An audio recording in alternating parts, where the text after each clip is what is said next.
Good morning. We're back to our Shalom Bayit class for men. We are still in the book called Happily Married with Rav Zamir Cohen. We're on page 133. Yeah? It says over here, right, we spoke about several different scenarios, right? The woman is saying that he doesn't care for me. The man saying she spends too much money, so on and so forth. And we said in the previous 2-3 videos of what it is that is causing this. Good. Yesterday we discussed, that a man is a giver, woman is a receiver, right? And if a person changes himself, right? If a man changes himself and he adapts himself to the woman, right? Then they will be compatible. You hear? If a man adapts himself to the woman, and one of the examples that he brought was that there was a person building a fence. This was a very interesting example, which we're going to repeat. And he says one of the wood pieces had a little thing sticking out like this. So he thought he was going to chop this thing off and then put another wood piece like that. Correct? Like that. So what did he do? He didn't chop this off. He made a hole in this piece. And then he put the fence like that, which made it even stronger. So he says, same thing with a woman. A woman has a little bulge, right? She's, not that she's pregnant, but she has a little flaw, whatever that flaw is. He says, don't try to sharpen the flaw and therefore make it straight and put it like this. No, not like that. He says, make a hole within you and then put this bulge, right? Learn how to live with her flaw, and therefore you're going to improve yourself. Yeah? Same thing she's supposed to do. But we're not talking about the men's part, right? Therefore, if you make a hole within yourself, you're basically going to strengthen the relationship even harder. Okay. He says over here, see the positive in the differences. Ana, Baruch Hashem. Right now, this gentleman just said to another friend, right? Whatever that means. It sounded to me like you have everything negative, right? That's what it meant? Good. So he says, over here, look at the differences as positive. How? As we discussed in previous chapters, it is specifically the difference in a couple that enables them to make better decisions and to create beauty and harmony in the family. You know, if you really think about it, if your wife was the same as you, it would be a little bit on the boring side, no? Like, let's say she was just as aggressive as you, just as angry as you, just as, smart as you. It would be like, I'm dealing with myself, I don't know. You want a little bit of difference, you know what I mean? That's why a lot of people like to go on vacation. You know why they go on vacation? New York is, it's New York. People from all over come to New York to visit it, and what do? Nah, we leave it, right? We go somewhere else. Why do we do that? Because we want something different. We don't have palm trees, so we want to go see palm trees, yeah? We don't have mountains here, so we want to go see mountains. We don't have like nice beaches, whatever, so we go see beaches, right? Meaning we want something different. So he says, these differences, you should be appreciative of. How? If a person gets angry at his neighbor and announces out loud, I'm going up right now to scream at him or beat him up because of the problems he's causing me. His wife will say, you're right, but what is the screaming and fighting going to accomplish? You will embarrass us all, and what will the neighbors say? Yeah? And he answers angrily, you always care about what everyone else says. I don't care. Yeah, that happens a lot where you want to do something and the wife stops you. Or sometimes she wants to do something and you stop her. He says he doesn't realize that she is really balancing his reaction so he doesn't make a mistake that he will regret. He goes over to the window, he looks at the passerby, and ultimately behaves differently than he would have if left to his own counsel. Oh, so you see what he's saying? Sometimes a person gets angry, and at the moment of anger, what do? You want to blow up at the person. So he's saying, I'm going to go and I'm going to take the window, open it to the neighbor. You right? She says to him, why? You're going to embarrass us all. Tifsech nash embarrassing delish. Yeah? So what does he do? He opens the window, he sees a couple of people outside, then he stops. But if she doesn't stop him, guess what? He's going to make a fool out of himself. Yeah? A person has to be very calculated and controlled. And when is that? When he's at the moment of exploding. That's when the control has to be. Many people, I'm watching my mouth. When it comes to a very heated moment, you know what he says? I couldn't handle it. Listen, my friend, when we say watch your mouth, we mean at the moment that you cannot handle it. Of course, when everything is handleable, you're watching your mouth. It's when it's not handleable, you got to watch your mouth. You hear? No comments, no comments, right? This is our premise, right? No comment. Don't make any comments. Don't. And then at the moment of the action, yeah, the wife speaks not right to the child. He's like, "What are you speaking to him like that?" We told you no comments. He's like, "Yeah, but at this moment," she was like, "Yeah, that's the moment we're talking about." Meaning, this is the opportune time for you not to open your mouth. You hear? So it says, the masculine tendency in general is to fixate on a goal and to go after it without looking at all the sides of the equation. The feminine tendency is to have a more holistic approach and to weigh out the different variables. But on her own, a woman may get stuck in the details and become paralyzed when it comes to making a decision. When a man is alone, he is likely to act hastily without giving enough thought to the consequences. Together, they can come to a healthy solution. We see that the difference in approach are not only not drawbacks in a relationship, but are actually tremendously beneficial to the couple, even in situations where the wife is aggressive and the husband is more passive. If a man feels uncomfortable when his wife behaves aggressively towards him, he should remind himself of all the benefits he accrues because of this particular trait, such as raising their children with consistent rules and daily scheduling, dealing with late delivery people or official businesses, and other situations where a strong, assertive approach yields a desired result. You know what he's saying? He's saying something very interesting. He says that a lot of times we see in the other partner something we don't like stubbornness, right? Like, why is she so stubborn? But you know what? He goes, you like that stubbornness when she goes to return something? Huh? When she goes to return something to the store, and the store tells her, no, sorry, we can't return it because you don't have the receipt. And she's sitting there stubbornly, and she's like, no, but you just take a look at this, take a look at that. Like, I would never do that. Ever do that. You know, Costco has a return. Huh? I don't like to, I'd like to return it. Oh, sorry, time is up. Okay, bye. Throw it in the garbage, that's it. One time, Costco has an open policy, yeah? And some people abuse it, but sometimes it's very real, you know, sometimes very real. You have to return something because it's really broke. So I one time bought a mixer, you know, the flour dough mixer. And like within a year it broke. And so I'm not gonna return it. It stayed there 1 year, 2 years, 3 years, 4 years, 5 years, 6 years. Broken 6 years in your house? Well, it was actually in the restaurant when I had the pizza store, right? So towards the end, when I already wanted to sell the pizza store, my wife comes to the pizza store. She's like, "What is that?" I'm like, "Man, that's broken. It broke like within a year when I bought it from. Why don't you return it?" I go, "Nah, I'm not returning it. No way. I'd rather throw it out." She goes, "It's $400." I said, "Listen, I'm not returning it. You return it, you take the money." So being the stubborn that she is, right? The good stubborn, right? She takes the thing, and we go to Costco. So it was a little bit heavy. So I put her where the return is, and I leave. I'm like, I'm gonna be embarrassed, you know? She's standing there. Yeah, I bought it. So he goes, "Let me see your card," because you know they could trace it back all the way. She gives the card, Pizza Palace card. Yeah, they look. Mamas, they go, "You know, we don't see it." She's like, "No, my husband bought it. It's there." They checking. No, finally, we had another one that was a personal card. She goes, "Okay, maybe here." They check it. Mamash, they were there for like, 15, 20 minutes. Bikitsur, they couldn't find it under this card. They couldn't find it on that card. She goes, "No, my husband bought it." You know, Bikitsur, you know what he told her? He says, "You know what? I'm going to give you $180. Instead of the $399, whatever, which I probably bought it on sale for $280, whatever." He's like, "I'll give you $180. So she calls me like, "He only wants to give me $180. I'm like, $180? Just take it. What's the big deal with no receipt? 7 years afterwards. And you know what? They gave it to her. They gave her $180. So she's like, am I keeping it? I was like, "Yeah, keep it." Later, it hit me that I bought it when I was in the jewelry store because I was about to open the restaurant, and I bought it on my Don Juan Jewelry Costco membership. You understand?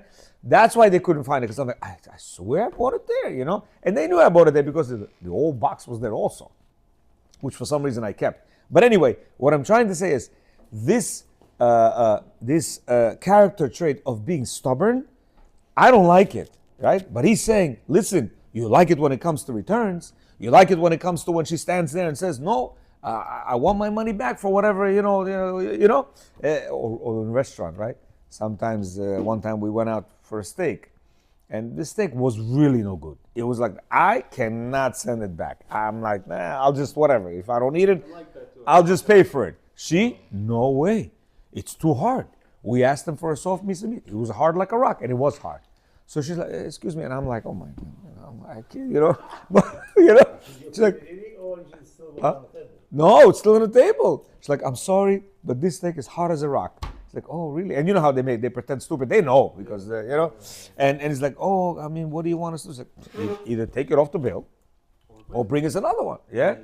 So, I'm like, trying to head my face, This midah is with her all the time. Same thing, certain midot are with us all the time. So he's saying, if you don't like the certain midah that she has, like it for the purpose that you need it for. You hear? And in this purpose, it was great. It was like maybe, I don't know, $100 for that steak. I don't remember. I would have paid. And bye-bye for the $100. She got the $100 back. She got the $180 back. Meaning, so the midah of being stubborn, I want it. So it works. So he says, look positively at that midah. Why? Because you could look at it negatively as well. I don't like that. If she had if she didn't have that midah, guess what? You wouldn't be able to recover all the money that you can nowadays, through all these returns. Good. So he says, the ability to look at the positive enables a husband to acknowledge and accept his wife's strong points and helps him to deal better when things between them are difficult. He is better able to come to terms with the situation and live his life more contentedly and just smile and take pleasure in the situation between himself and his wife. Basically, he says, in all areas that we have differences, there is a positive side and there's a negative side. Yeah. Sometimes a person who spends too much, also no good. Why? She's thinking, oh, it's good for the fact that he spends on me all the time. But you know what? He spends with his friends and he spends with his other family members, and so she might not like the fact that he's so outgoing with his money. But he's saying, you know what? Look at the good side. At least he's also outgoing with his money to you. You hear? If he was like this, Jim, right? Doesn't spend, also good. Why? Okay, he's Jim with you. Okay, you're married to him. Listen, what are you going to do?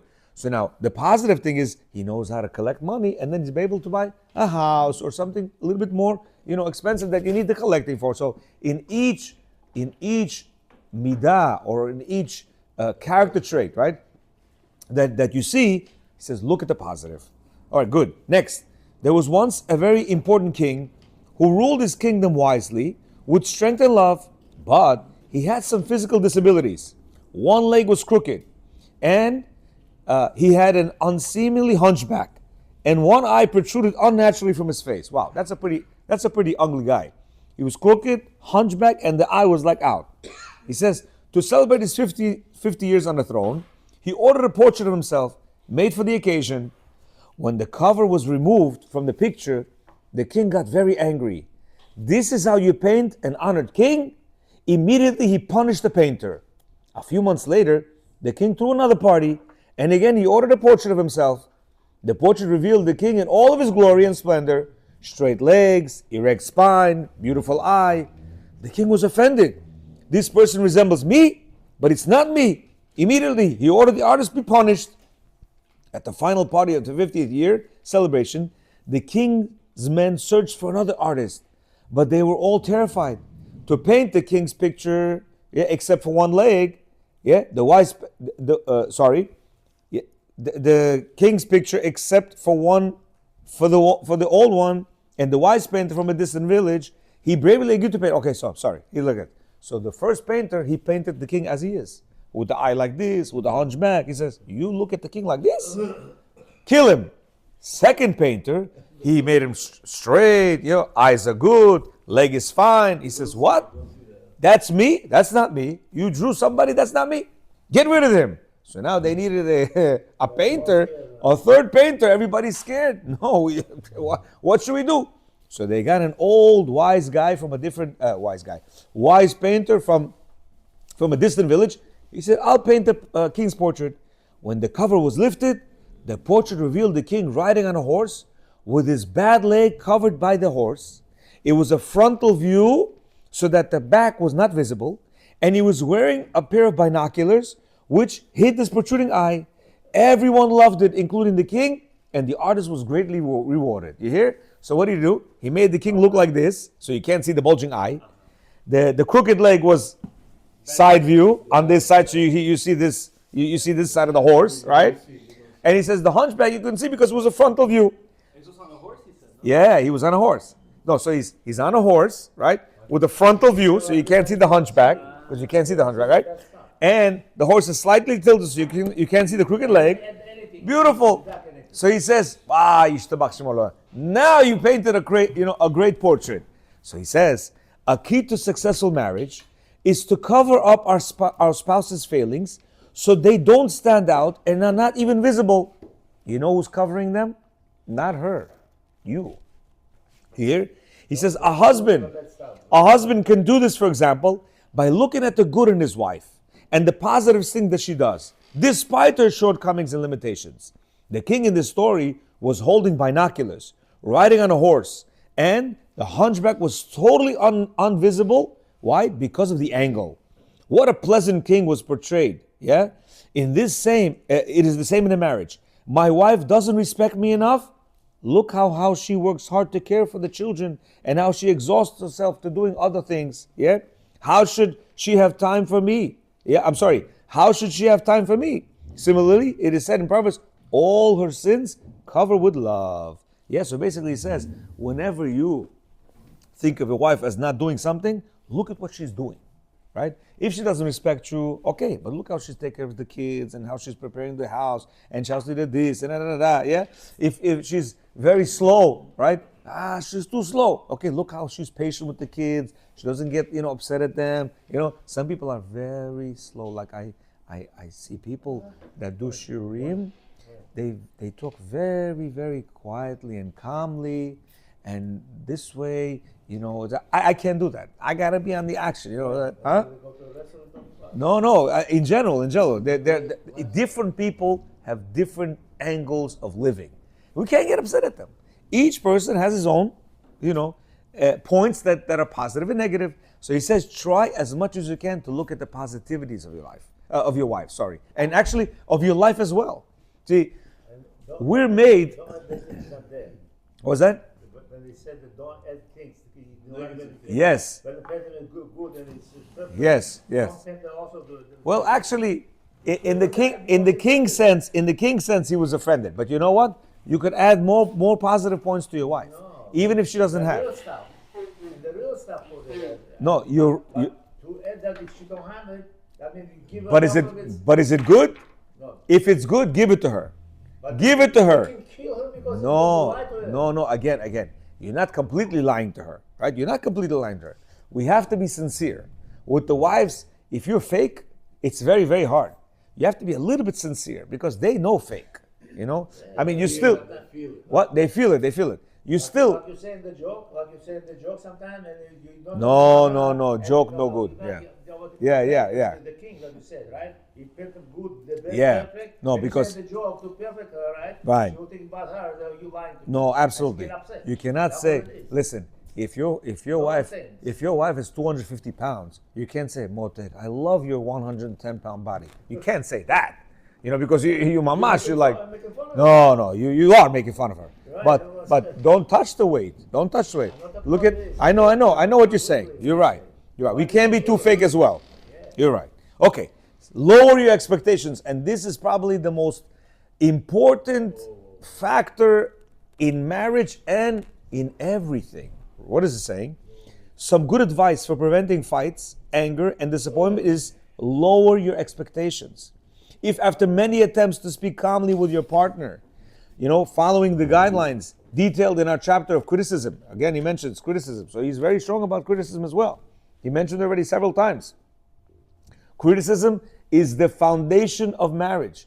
If a person criticizes his wife, whether it's a gentle criticism, constructive criticism, telling her how she should be, what she should do, even though it's for her benefit, even though it's for the benefit of the family, this will break the foundation, and whatever you do is not going to work. No matter what you're going to try to do, if the foundation of criticism is broken, you're not going to be able to live a normal life. He says, so if you do that, right, you see that your words are not effective and your spouse is not changing. The best thing to do is lower your expectations. For example, it really bothers a husband when his wife doesn't iron his shirt. And when he gently reminds her over and over again, she says, I hate ironing. Instead of pulling your hair out with frustration and suffering the whole life from this, just say to yourself, from today on, I'm accepting the fact that my wife is not going to iron my shirt. That's it. Bottom line. Yeah. I'm going to be okay with it and take it up myself. When there are no expectations, there are no disappointments. Life then becomes peaceful and happy. Yeah? People think, wife has to cook every day. She says, I'm sorry. Friday, Monday, Wednesday. Zeu. The other days you eat leftovers. Ahi, in his house, the mother never gave him leftovers. She was, working like a dog. Right? Every day new food. He didn't realize, he didn't ask her, by the way, are we going to have new food every day? He forgot that when he was dating, yeah? He forgot that. Now he comes in, she's like, oh, I didn't tell you? It's Friday, Monday, Wednesday. And the rest of the days you eat leftovers. You don't want? Kitchen is open. You don't want? Restaurants are also open. Why does a person feel offended? Because he has expectations. My mother did it for me. How could I eat? Leftovers. And there was no such thing. Ibi? So he says, listen. Expectations down. Volume down. All over Paskun, as they say. Lower the heat, my friend. Now you have no expectations. So when you come home and there's food, yishtabach shemolad. And when you come home no food, yishtabach shemolad. Why? No expectations. You understand? We have too many high expectations. While we're young, we're thinking, yeah, I'm going to sit like a king. I'm going to say, Dora, chai pranisi. Thinking she's going to bring it, yeah? Сделай мне манты. Я тебе такие манты сейчас делаю. Иштабах шмолад. Ты хочешь свежие манты или вареные манты? You know what I'm saying? It's going to be like, our expectations are too high. He says, as an added benefit, after they have already discussed the subject and his wife sees that not only has he stopped talking about it, but he started ironing his shirts himself without any more criticism. Again, he mentioned criticism. There is a very good chance that she will surprise him by ironing his shirts or at least help him with part of the ironing. You hear? But even if she doesn't change, it is still worth it for the husband to lower his expectations, expend the effort to iron his shirts, and get a good job, peaceful life in turn. Yeah? And get a good peaceful life in return. I also saw my wife doesn't like ironing. So what did I start to do? Non-iron shirts, Baruch Hashem. You don't need to iron. Wash, whoop, into the eta, comes out iron. It's Hashem's, anas. Yeah? She doesn't like to do it. What are you going to force her? Rabbi Chia gives us some good advice. Rabbi Chia, Rabbi Chia, with the wife Takoi. Rabbi Chia's wife caused him a lot of grief, but he wanted to buy her something anyway. So he bought her a gift and wrapped it up nicely with love in his heart, and he gave it to her. The Rav said to him, but she causes you so much pain. Rabbi Chia answered, it's enough that she raises my children and keeps me from sinning. We know this Rabbi Chia already many times. We mentioned him a lot over here, yeah? Huh? We saw it inside. Exactly, we saw it inside. He said, in other words, Rabbi Chia was saying, I reduce my expectations down to two things. As long as I can get those from her, she meets all my expectations. Therefore, I am truly happy to buy her a present. I can even wrap it up nicely and give it to her happily and with all my heart. I am satisfied and happy with her. You hear? He had two expectations only. At night, she should be his wife, yeah? And she should take care of the kids. He says, when there is no expectations, there are no disappointments, yeah? No expectations, no disappointments, correct? Why? Many people, they want to go to a certain event, they want to go to vacation, right? And they have this, we're going to do this, we're going to do that. They come, it rains and it's this and the weather's not so nice and you know, what are you moping and groping for? First of all, it's Hashem that created this rain. Can't do anything about it. If he did it, must have done it for a good reason. Now you're gonna mope and grope? No. Go play some pool, enjoy some talk, whatever it is. Make it happen. But this expectation is what kills us. Next, he says, both spouses must accustom themselves to see the most important things in their marriage and to ignore the less important things. When two people live together, there will always be things that one spouse or the other may not like. And there will always be a new surprise that causes each side to feel hurt, to feel disappointed, and even insulted. But when they focus on the most important thing, the small issues fall by the wayside. Yeah? This is also very important. Sometimes they fight about very little things, you know, like, is this important in your life? What are you arguing about this stupidity for? Yeah? Just let it go. Yeah? The big things, okay, they're important. But the small things, don't dwell on them. Sometimes when the animal is trying, you try to ignore it so that you come down. Yeah? Not paying attention. Absolutely. You shouldn't pay attention to it. No, but when you're not paying attention, she's arguing about something. Yeah? And you stop, you don't want to continue. No? She said, you don't want to talk about it. So he's saying the wife starts a argument, meaning a conversation, and what he says, he doesn't want to get a confrontation, so he doesn't say anything. So he says, the wife gonna say, what are you don't want to talk about it, you know what I learned? You look at her face, you know, Motek, I love you so much.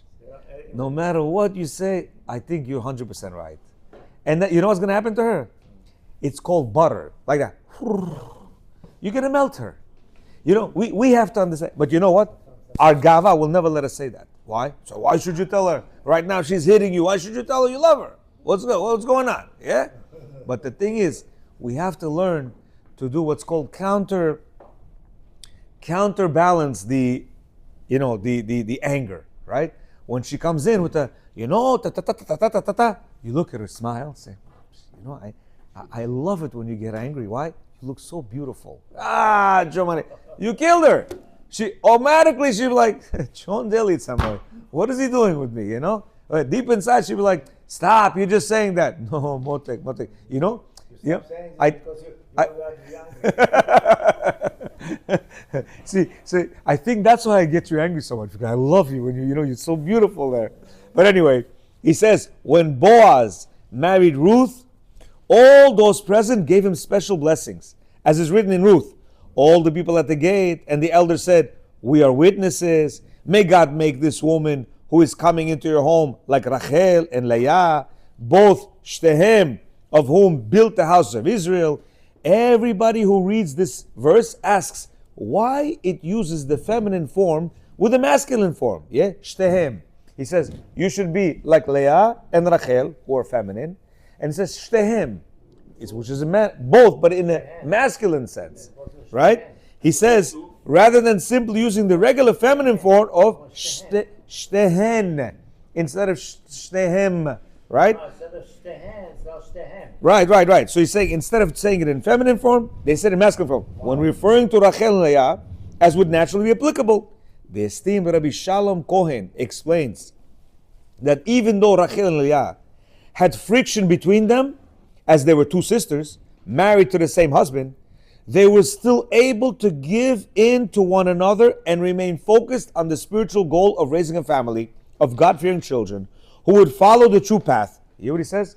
Because even though they were sisters and they were battling for one man, could you imagine two women battling for one man? Yo. I don't know how they had two wives, 3 wives, 4 wives. It must have been either they were very good speakers and like calmed all the wives down. How? It's impossible. No, he's saying that he's giving only Leah and Rachel this power that they, even though they were rival wives, they still knew the importance of raising good kids. So they acted as if they were two males who had no jealousy and competition. See, he says, automatically he says every woman is jealous and competitive. as far as when it comes to. That's why when we look at other women, think of other women, desire other women, they already feel it in you. And when you come home, the drats, and you're thinking, what did I do? What did I do? What you did? You were looking. When you were in the office, you were thinking, wow, that's such a beautiful woman over there. That's an interesting woman over there, yeah? And you know what you had in mind. All of a sudden, telepathically, Yes. telepathically, it goes to her, and she in her heart, she's like, my husband, when he's gonna come home, she doesn't know what's going on, but she knows I gotta ring him out, you know. He says, on the contrary, they even help one another, just like Rachel gave Leah the signs that she got from Yaakov to enable him to identify her. They blessed Boaz that he too should merit a wonderful wife who would always see the essence of the home and not dwell on the smaller, unimportant things.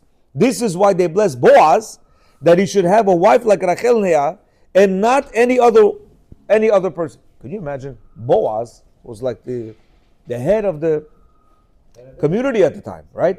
Yeah, imagine. You have to bless Boaz? Well, he doesn't know how to take care of the woman? You know, at the time, he's master. Yeah, he's the head of the community. He lost his kids. Huh? He lost his wife. I understand, but I'm saying, look at yes, they had to bless that he will also have women that are careful to be, thoughtful. By the way, it was one woman. They gave the blessing of two women, Rachel, Leah, for this one woman. Meaning she should be like this.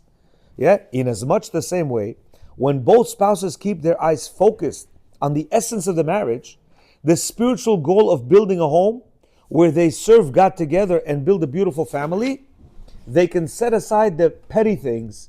Why he said this or why she said that. The fact that the food wasn't ready on time and the other petty squabbles are all set aside in favor of the greater goal of building a Torah family. When they keep this focus, they will then merit peace in their home. Yeah, meaning, it says, why fight about stupidities? Oh, she didn't make food. Oh, this, all that. It says, focus on what Hashem told us to do. We got to raise a family, unity, harmony. And by the way, it all starts in the beginning. When our beginning is flawed, because of the fact that now we understand that we didn't know what to do, we didn't know how to speak to her, we didn't know that we were not supposed to criticize her. We were not supposed to give her, sweetie, don't leave the cup like this, put it like that. Don't do this, do like that. Like yesterday, man, right? Mujik, me. Why? I ate, and there was some plates that my other kids also ate, and there was some stuff in the sink. And sometimes when there's too much stuff, if they'll have a dairy one, they'll put it in there as well. And I'll be like, yo, guys, this, that. So I figured I'm going to wash my plate. And by the way, I washed like almost everything that's in there. It was like 2 pots I left on the side.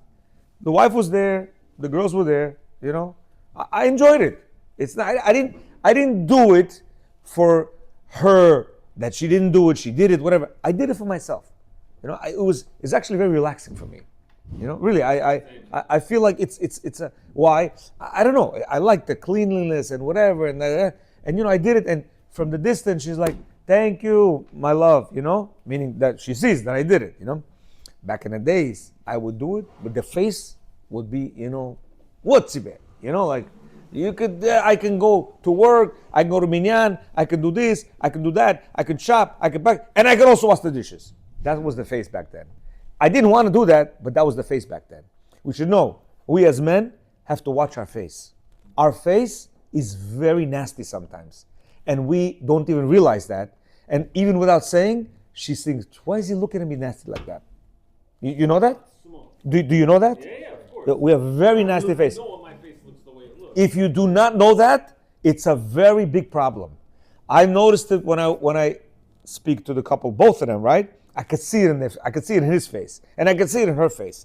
I don't know if they obviously see it, but I don't know if the man, when he talks to his wife, understands that his face is no good. It needs a brick. It's called kirpich, yeah? You gotta be nice. A wife always wants to see a genuine smile.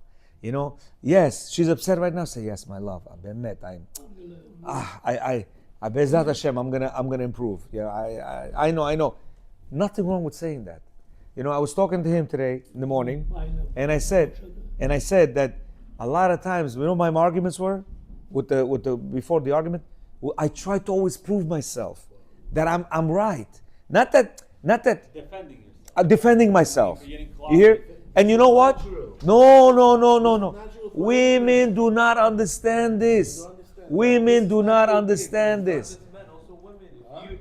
If you attack a woman, No, they defend she themselves. she could defend. No. Mr. That's what I'm saying. Mr. Yoni, she could defend herself. Why? She is a feminine individual who her sensitivity are not gonna allow. Why you look like an idiot today? Right? No. No, why you look like an idiot today? If I say that to you, you're gonna go out and say he probably had a bad day. You're not even gonna. Tomorrow, you and I are friends. If I say that to a woman, finished. She hates me from the core. I don't wanna. She's not gonna come back tomorrow. She's not gonna come back tomorrow to the class. No, I agree with you. I'm just saying that like when we were single, let's say. Yes. Before. Yes. Like we would think that like, okay, if you can defend yourself, then I can defend Oh, myself. very good. Not in marriage. And we didn't know that. In marriage, you keep your mouth shut like a man. I'm gonna tell you who's a man here. Yeah. This guy next to you is a man. Why? Because yesterday or the day before, we have a certain guy doing lachash, right? He stood over here. He's not talking. He's talking. Yeah, what's going on? It's lachash. He's talking over here, and you could hear everything. So I was in the middle of Shimon. I said, and I said, shh, to calm down. Now today he went over and he was whispering something to the guy, right? Not in Shimon Esrei, Baruch Shema, right? Just explaining to him that he read something missing, right? The guy yesterday that was talking, shh, dude, yesterday you were talking in the middle of Shimon Esrei loud about food. It wasn't about correcting somebody, yeah? Now, he could have said, hello, you char, what's wrong with you? Yesterday you were talking, today you're telling me be quiet? Do you see yourself? He would have been wrong. But he kept his mouth shut. Now, we as men, sometimes, the wife gives it to us. We're right. It's his situation. He was right, meaning he didn't talk out of, he just, what? But what I'm saying is, if he would have talked back to him, World War III, we would have had a fist fight over here. Why? Because he's not going to shut up, because he more acts like a woman. You understand? And therefore, he acted like a man, like he's supposed to, right? In the house, you have to act like him. She'll tell you things like, what the heck? What is she talking about? She tells me to take my plate. Meanwhile, she's got plates all over the house. Yeah? She tells me why I put, I was going to say, why you put your shoes right here, like, 5 feet away from the door, right? Where you're supposed to put it 1 foot away from the door. Meanwhile, her shoes are over there, her this is over there, her this is over there, and you're like, I don't get it. What she normal? So if she tells you, excuse me, why you put your shoes over there? Not a man, you're not a man, you go, what? Me? What about your shoes over there? Oh, you talking to me? Oh, fight, 2 weeks no talking, no bedroom, no peace, no nothing, and she will never forget that. When she tells you 5 days, by a half an hour later, you're forgetting, and you already said, sweetie, come, let's go home. Let's go upstairs. You want to get to business, yeah? To business. She is going to remember this 10 years down the line. Do you remember what you told me? I mentioned your shoes, and you came tell me all this stuff. You hear? That's why with them, not worth to get in. By the way, I'm talking from experience. Not worth to get into an argument with them. No confrontation. You say, yes, my love. Yeah. When she's talking, all she wants to be is heard. They know they're wrong. He was telling me, right, recently that she was complaining this, that, and that. And then she's like, give me a hug, right? Wasn't she? She's like, you know what? Yeah, he's listening. He's not answering back. She's like, you know what? Give me a hug, Because she realizes, what am I doing? What am I doing? But when you confront her, guess what? You're putting more fuel into her. Fuel. And now she's getting it. You don't understand. Wow. I remember those days. It was crazy. The more I would be right, the more I'm wrong. Yeah. The more I'm right, the more I'm wrong. I'm like, what the heck? I couldn't understand it. I look at Hashem, what are you doing? You know what he's doing? Shut your mouth. Keep your mouth shut. Don't open your mouth to her. Because if you will, I'm going to help her, Hashem says. I'm going to make you feel stupid. Even though you're right. Zip the lip. Now people are going to be like, yeah, so what am I going to be, like a loch? Meaning... No, so what do you do if, let's say, like the house is messy, like you have to either live with it. You live with it. You came late, but he said, no expectations. Zero expectations. By the way, you have to learn zero expectations. No timeline either. No timeline. Why? 5 years. 10 years. Still crazy. 26 years married. Right. Right here. I'm saying like, 26 years married. Okay? Nothing. I still have the same issues that used to bother me. And guess what? She and I are the best of friends. Why? My fault. That's her. You know, if you marry a girl like this, you married her, right? Can you fix this hand? No matter how many operations you're going to do, you cannot fix the hand. That's how she was born. So you happen to have married this type of woman. And guess what? That's what you have to live with. Why? Because that's what Hashem wants you to live with. If you got married to her, guess what? That's her. You came late, but we said, you know, you didn't ask her, sweetie, is there going to be food every day? You're going to cook every day? And your mom used to cook for you every day, fresh food, never leftovers. You got married to a girl, she's like, by the way, oh, so she doesn't cook on Tuesday, she doesn't cook on Thursday, she doesn't cook on Sunday, and you get bothered, like, yo, what's the deal? She goes, oh, I only cook Friday, Monday, and Wednesday. That's my standard operating procedure. So, what? What do you mean? She's like, yeah, I mean, if you want, you can cook yourself. If you want, you could order it, but I only cook Monday, Wednesday, and Friday. The other days, you either eat leftovers or you're on your own. Here, you didn't know that before marriage, correct? You had expectations. Every day, fresh food. Guess what? She never thought about that. Her idea is Monday, Wednesday, and Friday. So, do you get divorced for that? No way. Do you scream at her? No way. Do you teach her? Sorry, I don't eat leftovers. You have to do Tuesday, Thursday, and Sunday as well. No way. It's not going to work. And therefore, what do? Lower your expectations. Say, wow, Baruch Hashem, I could have 7 days of no food. But thank God I have 3 days of food. That's such a beautiful thing. And like that, it goes to the cleaning. Thank God a little inch of my house is clean. You know, the whole thing is gone. Okay. Or when the maid comes, it's clean. Okay. Pay for another maid. Do it yourself. That's what I used to do. 2 years in the beginning, I used to clean myself. Why? I wanted a certain way. I volunteered. You hear? So we have to make sure that we're looking like this. Right here. Take a mirror. Should always walk around with a small mirror. You know, we have the tefillin mirror. Let's see, is there? You could throw this tefillin mirror out. If you go like this, your tefillin is a good place. What you got to do is walk in with the mirror all the time and say, you are the problem, you should know. You have to fix yourself. You don't like it, it's your problem. That's what you have to do. You understand? And this way, you're going to have a marriage. Why? Your wife is happy, everything is fine. Anytime you need exercise, she's ready. Meaning everything is going the way it's supposed to go. But when you start confrontation and you start, not working on yourself, but start working on her and trying to fix her to the way she's supposed to operate with you, guess what? Big problems, marriage on a tippy toe, line about to split and worthless. Not going to work. So you have to change the angle. Yeah, finally, there are times when there is a great benefit to be gained from difficult life situations. But not every person understands this. When the wise philosopher Socrates was asked, is it good or bad for a person to get married? He answered, very good. They asked him, don't you suffer terribly from your evil wife? Apparently he had a bad wife, Socrates. I don't know how he could bring his name over here. Yeah, but he answered, in any case, it's good to get married. If you get a good wife, that's great. If you get a bad wife, become a philosopher like me. It's only in her merit that I delved deeply to understand the nature of man and the world, and therefore became wise. So I benefited anyway. You hear what he said? He said, because my wife was bad, I became a very good philosopher. I started delving into, what is this that a man has to come here and suffer with a wife like that? Is it possible that, And he started delving in it, and he became a wise philosopher.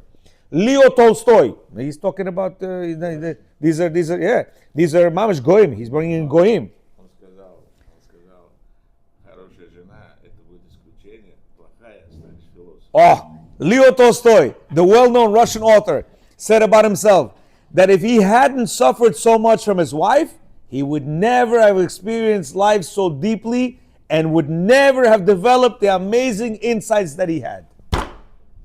And you know what? I'm going to put my name as well over here. Avraham Yakubov.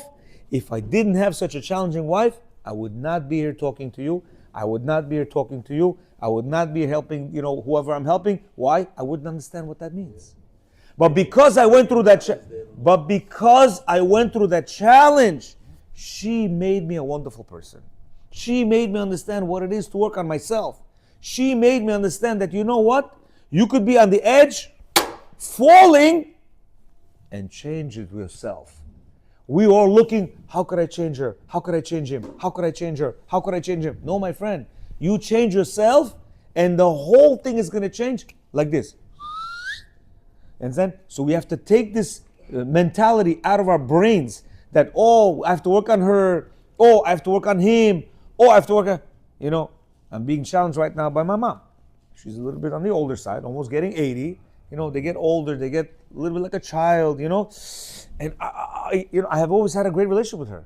But right now, my relationship is a little bit breaking. Why? Because I can't take it.